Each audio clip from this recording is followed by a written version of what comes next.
नमस्कार, new morning TV में आपका स्वागत है। मैं हूं हमवीर सिंह और अभी हम आप पहुंचे हैं प्रीत विहार वार्ड में, जो कि हमारे साथ बातचीत करने के लिए हमारे खास मेहमान हैं चंद्रमोहन शर्मा जी, जो कि प्रेसिडेंट हैं प्रीत विहार से, और उनसे जानेंगे उन्होंने अपने राजनीतिक जीवन की शुरुआत कब की और अभी एमसीडी के चुनाव आने वाले हैं, किन मुद्दों के साथ वो मैदान में उतरेंगे और कांग्रेस की क्या भूमिका है अभी एमसीडी चुनाव में। सर, आपका स्वागत है। नमस्कार सर, मैं जानना चाहूँगा आपने अपने राजनीतिक जीवन की शुरुआत कब की, कैसे की, कौन प्रेरणा स्रोत हैं आपके?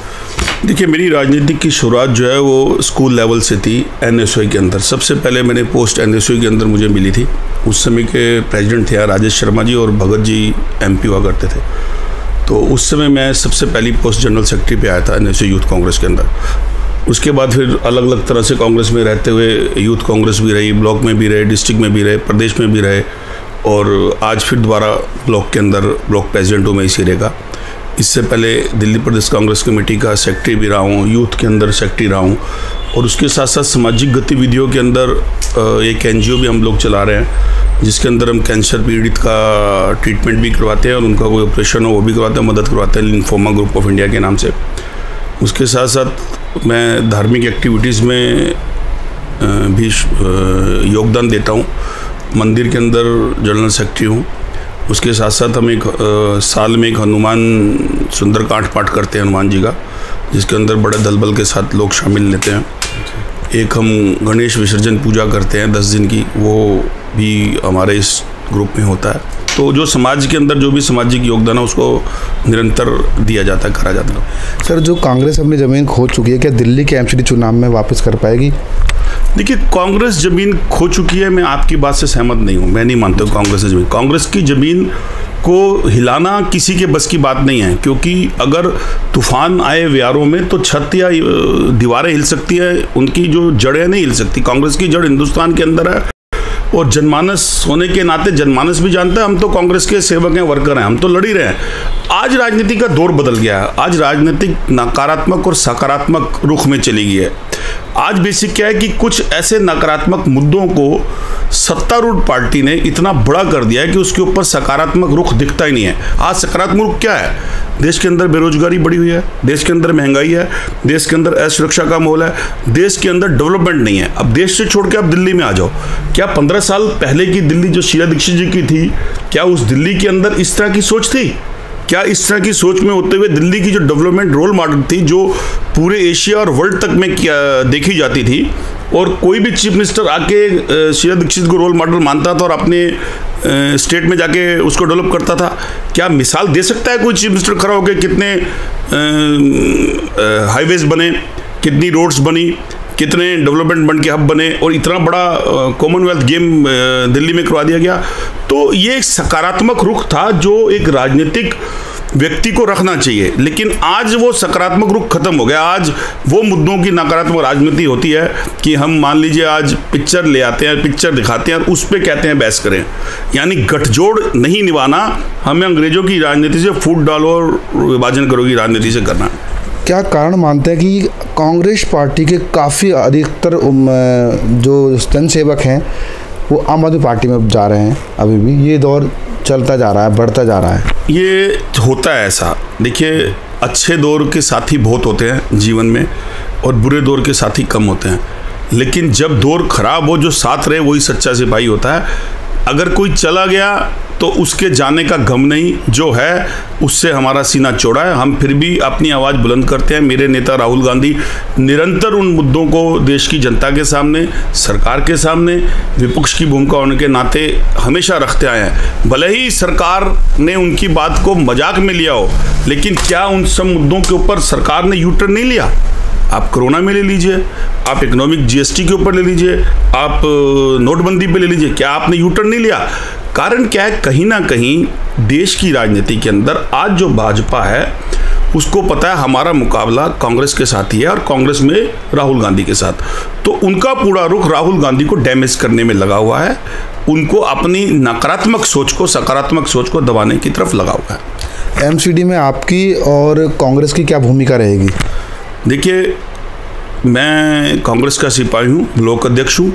अगर पार्टी मेरे को मौका देती है तो मैं इलेक्शन में लड़ूंगा और एक जीत की सोच के साथ लड़ूंगा, क्योंकि मेरा इस एरिया के अंदर बैकग्राउंड है। मेरा जन्म इसी स्थान पे हुआ है जहाँ मैं बैठा हूँ और मैंने लगातार पार्टी के साथ, लोगों के साथ, अपने एरिया के साथ हर समस्या, हर दुख सुख के अंदर काम किया है। यही प्रणांगत, यही चीज़ मेरे नेताओं में भी थी। मेरे जो पूर्व एमपी थे संदीप दीक्षित जी, हमारे पूर्व विधायक थे नसीब सिंह, जो 15 साल इस एरिया में रहे। जब उनको एरिया मिला उस समय इस एरिया के अंदर कुछ भी नहीं था, लेकिन उन्होंने 15 साल रह के कार्य करा। एक हमारे निगम पार्षद है जो आज जिला अध्यक्ष गुरचंद सिंह राजू जी, जिनकी कार्य प्रणाली को आज भी लोग तारीफ करते हैं। तो उन विरासतों के साथ और उन सोच के साथ मैं भी अपने एरिया में सेवा करने के लिए तत्पर हूँ और सेवा कर भी रहा हूँ। चंद्रमोहन शर्मा जी, आपके वार्ड की जनता जानना चाहेगी यहाँ पर मुख्य रूप से मूलभूत समस्याएं क्या हैं जो वर्तमान निगम पार्षद पूरा नहीं कर पाए और आप किस तरीके से करेंगे? देखिए, बहुत इंपॉर्टेंट सवाल है आपका और बड़ा ही इम्पोर्टेंट विषय आपने दिया है। पूर्वी दिल्ली के हार्ड पिच है प्रीत विहार जी, और जहाँ पर एजुकेशन, जहाँ पर कमर्शियल हब है, इसके साथ साथ ये ए क्लास एरिया है। इसके अंदर बड़े बड़े रिप्यूटेड विहार्स हैं, साथ में 3 एक कॉलोनी है, इस गुरु अंगद नगर, लक्ष्मी मार्केट, मधु विहार और आर्य नगर जी। 4 एक यहाँ पर जे कैंप पड़ते हैं। यहाँ पर सबसे बड़ी समस्या जो है वो पार्किंग की है। पार्किंग के अंदर आए दिन कंप्लेंट्स पुलिस स्टेशनों में जाती है, चाहे वो विहारों की हो, चाहे वो गलियों की हो या कमर्शियल टावर्स की हो। उसके साथ साथ रिक्शा पोलर की है, अनऑथराइज कब्जे की है, जो हर जगह ठहर जाते हैं, जिससे आने वाले हमारे क्षेत्र के निवासियों को बहुत दिक्कत होती है। और जहाँ पर नालियाँ नहीं हैं, सीवरेज जो आज से 15 साल पहले पूर्व विधायक नसीब सिंह के द्वारा डाले गए थे, जहाँ 50 गज के मकान के ऊपर आज 5 माला मकान बन गया है, जहाँ एक विहार के अंदर 180 गज की कोठी के ऊपर 5 फ्लैट आ गए हैं, 4 फ्लैट आ गए। उस हिसाब से सीवरेज की ब्लॉकेज बहुत रही है, पानी साफ नहीं आता है। ये मुख्य मुद्दे हैं इस एरिया के, जिन मुद्दों को मेरा फोकस है और मैं उसी पे संज्ञान करके। जनता आपको चुनती है, मौका देती है, तो इस समस्या का समाधान किस तरीके से करेंगे आप? क्या रणनीति बनाएंगे आप? देखिए, मेरा आपके माध्यम से अपनी क्षेत्र की जनता से एक अनुरोध है कि पार्षद चुनना है आपने, पार्षद पार्टी नहीं चुननी है आपने, क्योंकि जो चुना जाएगा वो आपका पार्षद होगा। और पार्षद को अपने क्षेत्र का ज्ञान होना चाहिए, उसको हर गली, हर सड़क, हर रोड का ज्ञान होना चाहिए कि जल बोर्ड का पानी कहाँ से आता है, सीवरेज का पानी कहाँ से ठीक होना है, पार्किंग की समस्या कहाँ से ठीक होनी है, इलेक्ट्रिक की समस्या क्या ठीक होनी है। क्योंकि मेरा कटाक्ष सीधा आपके आज के निगम पार्षद को है, जो सिटिंग निगम पार्षद है। 5 साल गुजर जाने के बाद उनको अपने एरिया का नाम नहीं पता होगा, मैं चैलेंज करता हूँ। और वो गिने हुए 5 काम भी अगर गिनवा दें सामने खड़े के डिबेट में, तो मैं मानने को तैयार हूँ। क्योंकि जब आपको अपने क्षेत्र की समस्याओं से अवगत नहीं हो, फिर ऐसा निगम पार्षद चुनने का क्या फायदा है? भले पार्टी को वोट दे दिया आपने, लेकिन समस्या तो वहीं की वहीं खड़ी है। तो ये मेरा निवेदन है, डिसीजन जनता ने करना है।